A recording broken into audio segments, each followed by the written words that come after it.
По повод Светскиот ден на првата помош, 13 октомври, под мотото "Биди храбар, пружи помош, спаси човечки живот", Општинската организација на Црвен крст Кочани во саботата одржа стимулациона вежба за подготвеност при природни катастрофи во село Бели. Преку импровизација, помладите и повозрастните членови на организацијата успеа да пренесат дел од мотото.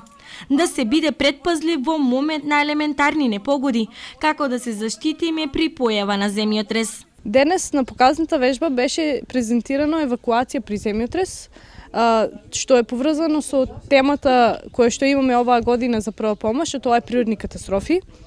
Значи, со помош на пожарната, со полицијата, итната медицинска помош, ние како Црвен крст ја реализиравме показната вежба.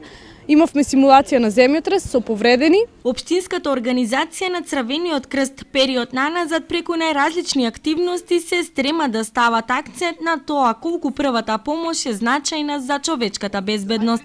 Правилното и брзо укажување на првата помош во многу случаи значи спасување на нечи живот. Несреќите секаде се случуваат, дали се тие мали или големи, дали се тие од природни катастрофи или од човечки фактор. Значи, првиот чекор во селекцијата, во пружењето на првата помош додека дојде итната брза помош, многу значи и да не речам во голем процент значи спасување на човечки живот. Според најавите и во иднина ќе следуваат вакви слични проекти со кои несомнено ќе се постигне подобар и посигурен живот, а ќе продолжат и акциите со кои Црвениот крст континуирано им помага на оние на кои тоа им е најпотребно.